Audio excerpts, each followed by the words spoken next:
packing up the bike. There's so many things I have to carry today. So today feels like it's mini adventure time. Life has been pretty busy lately, so I don't feel I've actually had any longer rides.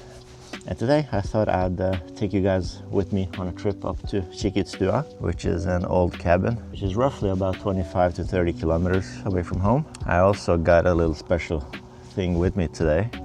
I'm going to be filming with the Osmo 360 as well as the Insta360 X5 and try to compare them to see which one is actually better for cycling content. I've been able to borrow the Osmo 360 from the DJI store in Norway, so this won't be like a full review or anything, but I thought I'll see how they cope with cycling and how they're actually to use on the bike. It has been saying that since it has this D-Log M profile and 10-bit colors, that it's vastly superior, which I have no idea about, but I thought I'd give it a shot and see. I've been fortunate enough that the DJI store in Norway has been willing to borrow it to me. This is their showcase model. So they literally picked it off the showroom floor and gave it to me. So these bags from Tailfin, now I understand why they cost so much. You will not find anything as custom and as premium as these bags. They're so well made, they're so well cut off so it don't rub on your legs, and it's impossible to bulge it out so it becomes super big, but it's so roomy as well, with 2 pockets, one on each side, with plenty of pockets on the inside as well. They're really nice. I think that one of the best things about Oslo is that no matter which side you live on, it's always really close to Marka. So for instance, I'm traveling now to the opposite side of where I live. It takes me about 10 minutes. The reason I always go to the north side is because the east side is really, really hilly. But maybe eventually I'll show that off a bit as well. But for now, we're sticking to the north.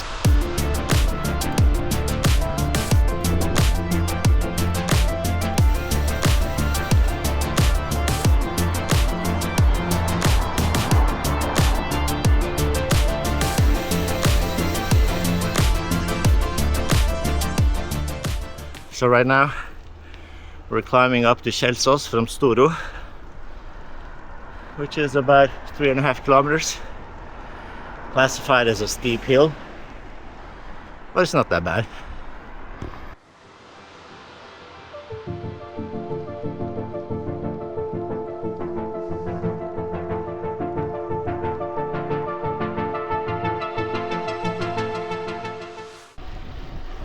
Now we're on top of Kjelsås, and in the distance over there we have Maridalsvannet, which is probably my most ridden patch of gravel in Norway, because it's so close to the city and it's so manageable. That's the place I started cycling, and that's also a beautiful way to get to so many other connection points further out to Marka. I'll show you soon, but it's like this beautiful crossing near a beautiful water, which is Oslo's main source of water. You'll see soon.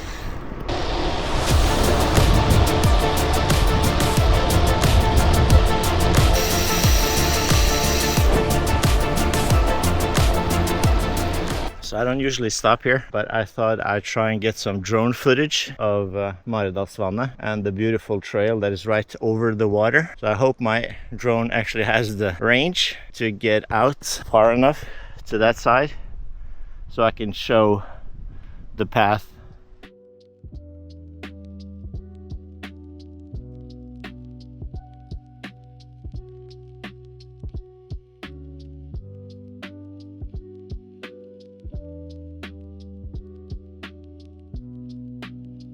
I think that Maridalsvannet is Oslo's main water source. It's not allowed to swim here, but it's always beautiful, especially when the lights hits it. But the sunsets are most beautiful in my opinion.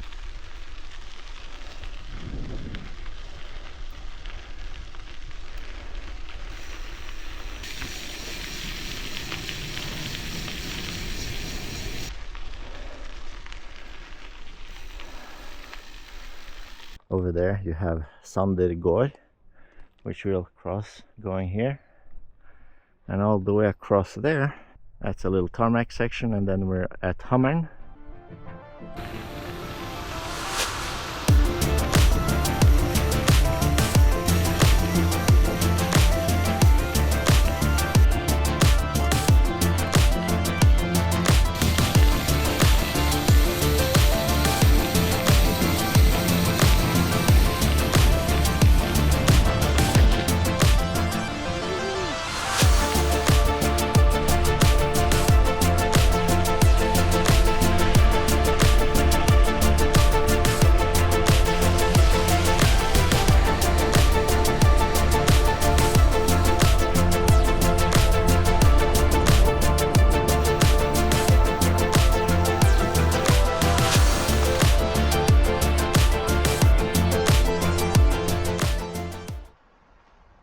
So we just turned off at Hammeren, which is basically the gateway to all the good gravel. It connects to everything, and from here basically you can go anywhere around Oslo, all the way around basically. All the way up to Kikutstuen now is climbing, but it's luckily not that steep, but it is consistent, pretty steady climb. It's not super gradienty. I think it's about 6%. After that, some pretty perfect gravel before you meet the 3 last climbs, I think. So it's pretty manageable. And on the way home, you just fly. It takes about an hour to get up and 20 minutes to get down, which is kind of funny.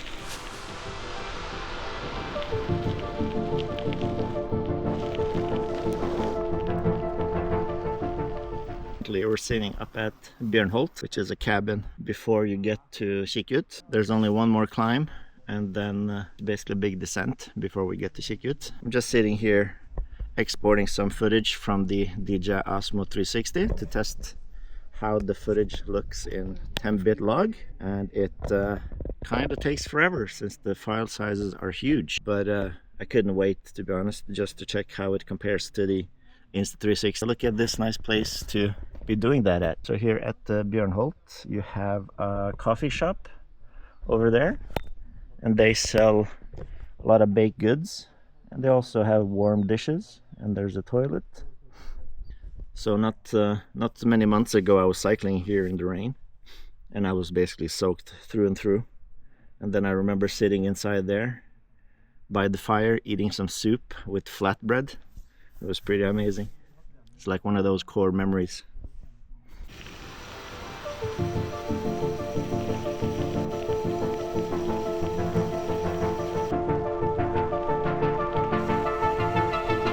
We're headed to the last climb before we get to Kikut, and it's not a long climb by any means, but after that there's something called the Death Hill. At least that's what the segment is called. But the good thing is it's not the Death Hill in the way we're running it, it's the Death Hill in the opposite direction, because it's so steep that people die on it, figuratively.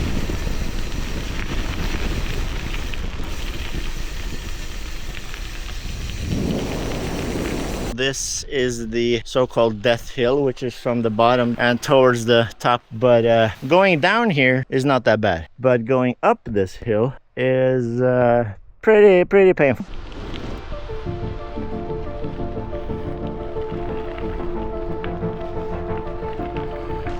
So this is the last descent to Kikut, and if I was not holding the camera, this will be where you just pump it all out, and then you get rewarded when you get to Kikut with some coffee, soda, and some baked goods.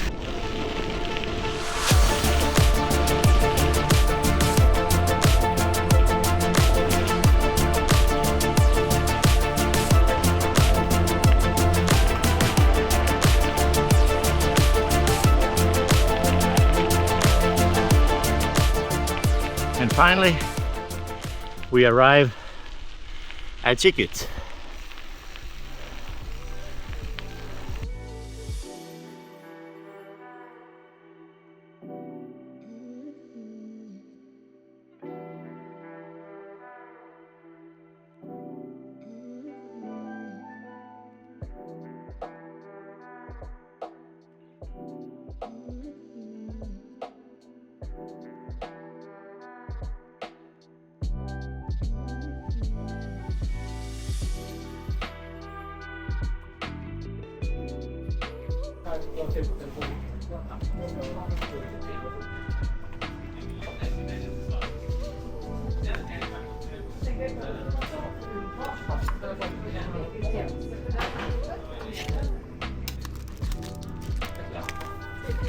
Ja, vi tror det.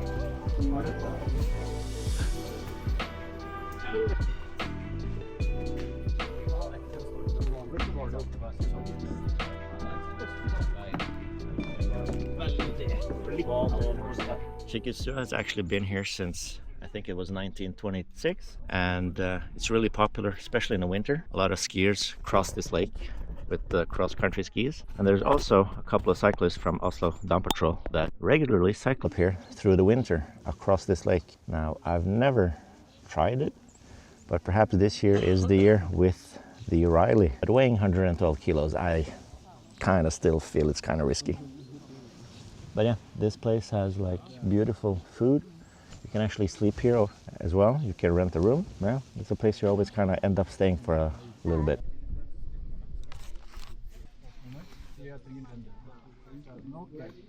Here you even have a little tool station. If you need to tighten any bolts, just remember to put stuff back. And there's also charging here for e-bikes. It's pretty decent.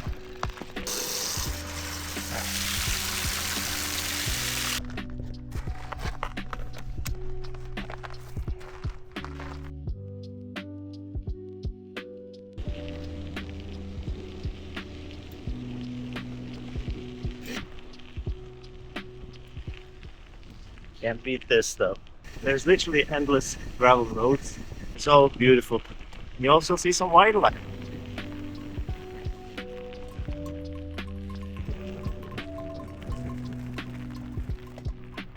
I'm so happy I discovered gravel cycling about 4 or 5 years ago now. This shit really is the best.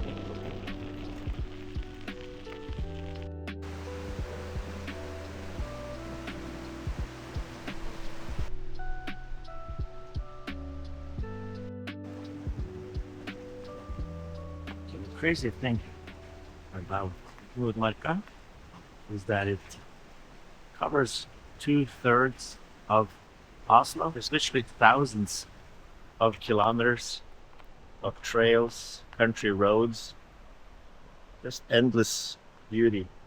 Just like this here, like these small waterfalls.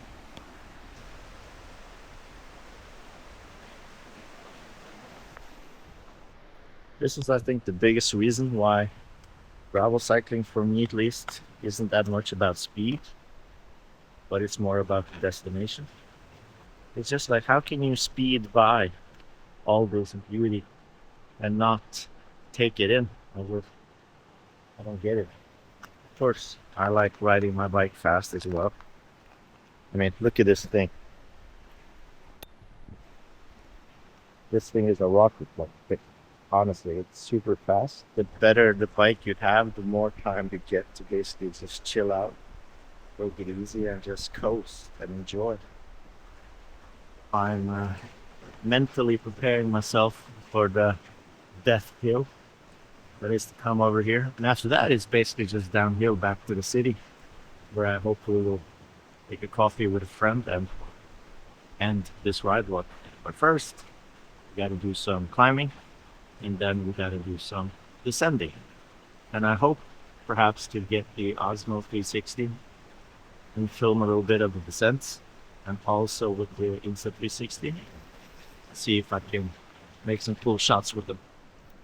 I thought, what better way to showcase my suffering than with 8K 50 FPS on the DJI Osmo.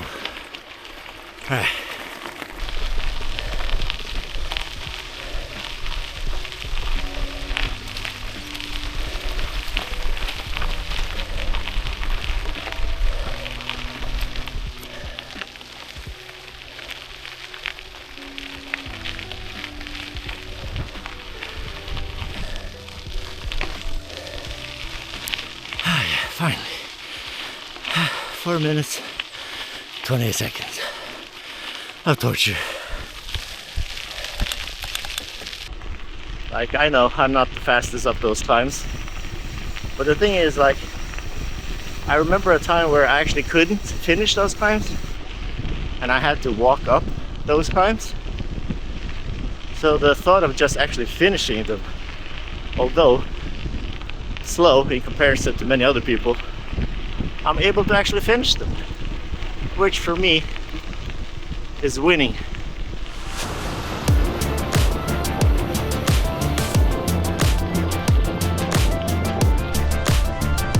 The Insta360 X5 and the 64, shutter speed of 1/100, ISO max 400. Let's see.